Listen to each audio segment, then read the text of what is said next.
गिरफ्तार दोनों शूटर विक्की गुप्ता और सागर पाल को पुलिस गुजरात से मुंबई लेकर आ गई है। दोनों शूटर्स का सबसे पहले जीटी अस्पताल में मेडिकल कराया गया।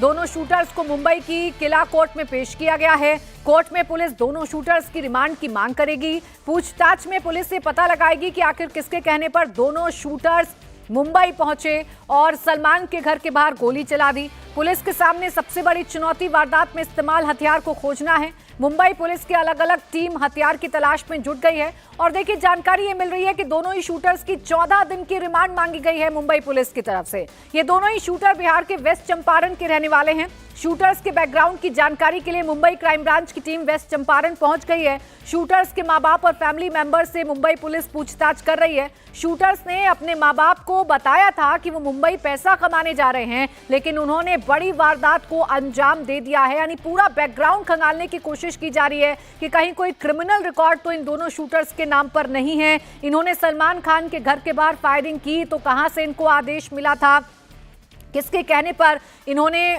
सलमान खान के बाहर खुलेआम फायरिंग कर दी थी, ये दोनों को हथियार किसने मुहैया कराए, कहां से फंडिंग की गई, ये वो तमाम सवाल हैं जो फिलहाल इन शूटर्स से पूछताछ के बाद जिनके जवाब मिलना बाकी है। पुलिस ने पूछताछ करने के लिए 14 दिन की रिमांड मांगी है। कोर्ट में पेश किया गया है इन दोनों ही शूटर्स को और ये दोनों ही शूटर्स बिहार के वेस्ट चंपारण के रहने वाले हैं। फिलहाल इन दोनों ही शूटर्स के परिवार वालों से भी पूछताछ की जा रही है, उनसे भी बातचीत करने की कोशिश की जा रही है कि आखिर इन दोनों ने इस बड़ी वारदात को अंजाम क्यों दिया है। दरअसल सलमान खान के घर फायरिंग करने वाले शूटर्स को लेकर हर पल नए नए खुलासे हो रहे हैं। इस पूरे मामले में बड़ा खुलासा यह है कि गैलेक्सी अपार्टमेंट पर गोली चलाने से पहले दोनों शूटर्स ने करीब 4 दिन तक सलमान खान की रेकी की थी। दोनों शूटर्स सलमान के घर से करीब 65 किलोमीटर दूर रायगढ़ के पनवेल में किराए के मकान पर ठहरे थे और इस दौरान वो सलमान की रेकी कर रहे थे। वहीं इस पूरे मामले पर कच्छ पुलिस का बयान भी सामने आया है। पुलिस का कहना है कि गुजरात के भुज से पकड़े गए दोनों shooters gangster Lawrence Bishnoi gang के मेंबर हैं। लॉरेंस बिश्नोई अभी गुजरात के साबरमती जेल में कैद है। वारदात के बाद दोनों शूटर्स मुंबई से सीधे गुजरात भागे थे। सूत्रों के मुताबिक दोनों शूटर्स ने पुलिस को बताया है कि उन्होंने वारदात में इस्तेमाल हथियार को सूरत की नदी में फेंक दिया है। हालांकि पुलिस अभी उनके इस दावे को वेरीफाई कर रही है और वारदात में इस्तेमाल हथियार की तलाश में जुट गई है। देखिए सलमान खान के घर के बाहर हुई फायरिंग की जिम्मेदारी लॉरेंस गैंग ने ली थी। लॉरेंस बिश्नोई के भाई अनमोल बिश्नोई ने इस बात की जिम्मेदारी ली थी और कहा था कि हमला उसी की तरफ से करवाया गया है। अब दोनों शूटर पकड़े गए हैं, कई सवालों के जवाब आना बाकी है। पूरी रात की मेहनत के दौरान ये आरोपी हमारी कच्छ की पुलिस हस्तगत किया है। बॉम्बे पुलिस का सतत संपर्क है, उसका सतत मार्गदर्शन भी है और हमारे उच्च अधिकारियों के पूरी रात की मेहनत के सिलसिले में ये हम आरोपी तक पहुँचे हैं। जो बहुत ही गंभीर बनाव है, ये पुलिस पे भी अटैक होने का शक्यता थी, फिर भी पूरी सावचेती रखकर ये कार्यवाही पूर्ण की है और कोई भी अनिच्छनीय बनाव न बने वो भी पूरी उसमें तकेदारी की गई है। और ये आरोपी हमारी पुलिस ने हस्तगत किया है, बॉम्बे पुलिस को हैंडओवर किया है। उसकी पूछताछ में ये दोनों युवान लॉरेंस बिश्नोई गैंग के साथ मिले हुए की शक्यता भी है और ये बॉम्बे में पनवेल होटल में रुके हुए थे। उसने वहाँ पे रेकी की, फिर ये फायरिंग का बना हुआ है। अभी दोनों युवान बिहार के चंपारण जिले के रहवासी हैं।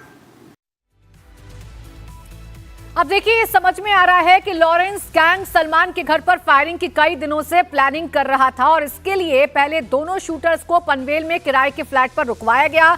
दोनों शूटर्स 15 से 20 दिन पहले पनवेल पहुंच गए थे। कैसे इस पूरी साजिश को अंजाम दिया गया, क्या खुलासे अभी तक हुए हैं, ये आपको बताते हैं। देखिए 4 बार सलमान के घर की रेकी की गई।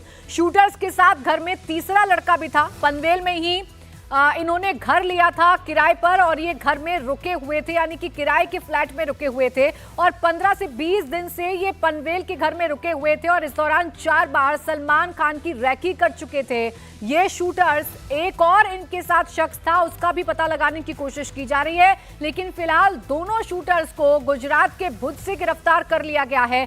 14 दिन की रिमांड मांगी गई है पुलिस की तरफ से। इन दोनों ही शूटर्स का ताल्लुक लॉरेंस बिश्नोई गैंग से है, ऐसी भी जानकारी मिल रही है और इस घटना पर, इस वारदात पर लॉरेंस बिश्नोई गैंग ने जिम्मेदारी लेते हुए ये कहा था कि ये सलमान खान के लिए आप कह सकते हैं कि धमकी भरा संदेश था कि ये हम आप पर हमला भी करवा सकते हैं। इसकी जिम्मेदारी खुद अनमोल बिश्नोई ने ली थी।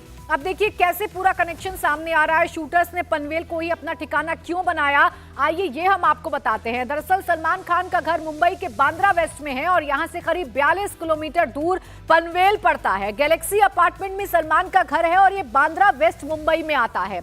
आप पनवेल की बात करेंगे तो पनवेल रायगढ़ में सलमान खान का फार्म हाउस है और इस पनवेल में जो फार्म हाउस है सलमान खान का, उसकी भी रैकी पहले की गई थी। अब इसी के 10 किलोमीटर दूर किराए पर फ्लैट में रह रहे थे शूटर्स, यानी कि जहां पनवेल में सलमान खान का फार्म हाउस है उससे महज 10 किलोमीटर की दूरी पर किराए पर एक फ्लैट लिया और वहीं पर शूटर्स रह रहे थे और इसीलिए 4 बार सलमान खान की रैकी भी की गई। हालांकि बांद्रा वेस्ट यानी कि गैलेक्सी अपार्टमेंट से 65 किलोमीटर दूर है पनवेल, जहां सलमान खान का फार्म हाउस है और 10 किलोमीटर की दूरी पर पनवेल में ही किराए पर फ्लैट में रह रहे थे शूटर जो सलमान खान की रैकी कर रहे थे। यानी पूरी साजिश के तहत सलमान खान के घर के बाहर ये फायरिंग की गई है। पनवेल में जिस फ्लैट में दोनों शूटर्स ठहरे थे वहां पड़ोसियों ने बताया कि उनके साथ एक तीसरा लड़का भी था। पुलिस अब उस तीसरे लड़के की तलाश भी कर रही है। 3 लड़के थे, 2-3 दिन के रहते थे। वो दिन 7 बजे को देखा, बाद में नहीं, क्या मालूम क्या काम करते थे वो नहीं बोले, वो नहीं बोलते, हम नहीं उसको बोलते थे, नहीं हमको बोलते। ये 25 साल के 46 चीज के। तो पुलिस वगैरह आई थी? हाँ आई थी, कल आई थी। अब तक की जांच में सामने आया है कि दोनों शूटर्स का कनेक्शन जेल में बंद गैंगस्टर लॉरेंस बिश्नोई से है। लॉरेंस बिश्नोई और उनका गैंग कई साल से सलमान खान को धमकियां दे रहा है, जिन सबसे बिश्नोई गैंग का दबदबा बढ़ता है। बताया जा रहा है कि इन दोनों शूटर्स को लॉरेंस गैंग की तरफ से ही सलमान के घर पर फायरिंग करने के लिए कहा गया था और उन्होंने ये किया भी। 14 अप्रैल की सुबह 5 बजे शूटर्स ने सलमान के गैलेक्सी अपार्टमेंट के फर्स्ट फ्लोर को निशाना बनाते हुए एक के बाद एक 4 राउंड फायरिंग की। गैलेक्सी अपार्टमेंट की बालकनी में जिस जगह सलमान खान खड़े होकर फैंस को ग्रीट करते हैं, गोली उसके ठीक पास की दीवार पर लगी थी। सटीक जानकारी थी शूटर्स के पास और इसके पीछे की वजह है कि सलमान खान की रैकी की गई थी। सलमान खान के घर पर फायरिंग करने के बाद दोनों शूटर्स ने अपनी बाइक माउंट मेरी चर्च के पास छोड़ दी थी। इसके बाद वो लोकल ट्रेन पकड़कर संता क्रूज पहुंच गए। संता क्रूज में लोकल ट्रेन से उतरने के बाद दोनों सड़क के रास्ते से कार से सूरत पहुंचे हैं। कैसे कैसे भागे हैं ये दोनों शूटर जो कि बाइक पर आपको नजर आए थे। मुंबई के बांद्रा वेस्ट में वारदात को अंजाम दिया, गैलेक्सी अपार्टमेंट के बाहर फायरिंग की। इसके बाद ये अपनी बाइक को एक जगह पर छोड़कर लोकल ट्रेन से सांता क्रूज पहुंचे, फिर सड़क के रास्ते से ये गुजरात के सूरत भाग गए। पब्लिक वाहन से अहमदाबाद पहुंचे और अहमदाबाद से भुज पहुंच गए। भुज के माता का मढ़ से इन्हें अरेस्ट किया गया है। यानी मुंबई में इस वारदात को अंजाम देने के बाद प्लान बिल्कुल क्लियर था कि उन्हें मुंबई से सीधा गुजरात भागना है, गुजरात के भुज में पहुंचना है और वहीं पर ये दोनों शूटर छिपने की कोशिश कर रहे थे। लेकिन इस वारदात के बाद से ही मुंबई पुलिस कई स्टेट्स में इनकी तलाश कर रही थी और गुजरात से अब इन दोनों को पकड़ लिया गया है। इनसे पूछताछ की जाएगी, कोर्ट में पेश कर दिया गया है। अब आपको बताते हैं कि दोनों शूटर सलमान के घर फायरिंग करने के बाद सांता क्रूज कैसे पहुंचे, बांद्रा से सांता क्रूज के बीच उन्होंने क्या क्या किया। सलमान के घर पर फायरिंग 14 अप्रैल की सुबह 5 बजे हुई थी, यानी तड़के सुबह इस वारदात को अंजाम दिया था। महबूब स्टूडियो वाली रोड पर ऑटो वाले से इन्होंने रास्ता पूछा आगे जाने का। सर्कल से गोल घूमकर माउंट मेरी चर्च के पास अपनी बाइक छोड़ दी, जिस बाइक से इस वारदात को अंजाम दिया था। माउंट मेरी से ऑटो में बैठकर बांद्रा स्टेशन पहुंच गए ये दोनों ही शूटर्स और फिर बांद्रा स्टेशन से बोरीवली जाने वाली लोकल ट्रेन को पकड़ा। इस लोकल ट्रेन में सवार हो गए दोनों शूटर। इसके बाद फिर सांता क्रूज पहुंचकर यहां से इन्होंने रोड का रास्ता अख्तियार किया, यानी कि सड़क का रास्ता इन्होंने अख्तियार किया और फिर सड़क के रास्ते से होते हुए ये गुजरात पहुंचे और भुज में जाकर छिपने की कोशिश की, लेकिन इन दोनों शूटर्स को फिलहाल पकड़ लिया गया है।